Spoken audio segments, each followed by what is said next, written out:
Today I'm going to teach you how to distort an image in Photoshop. So let's say we want to put this dog onto this mug here. We're just going to resize it so it fits. Nice, that fits well.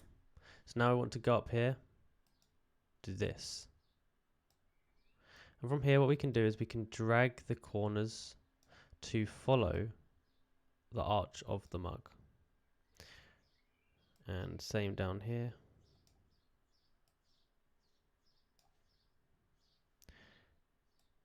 And we want to make sure that all the lines match up. So here is a line, we want to follow this line we want to follow that one, and that one.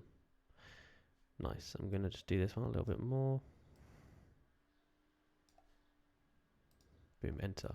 So that's curved pretty nicely onto the mug. Now, here there's a few different options you can do to make it look a bit better and blend in more. You can go down here and you can change all these settings here until you find one that looks good.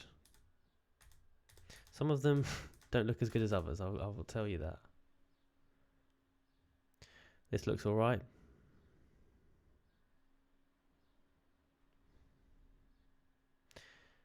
Yeah, I'll say we go with that one for now. And that looks pretty natural. You could also, if you wanted to make the lines a bit more blurry, you could go onto the eraser tool, make it a bit smaller. You could delete the edges a little bit, just so they're not so hard, because they look pretty digital, don't they?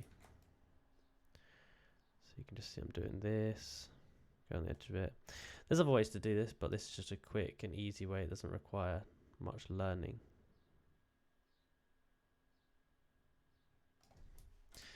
And boom, look at that.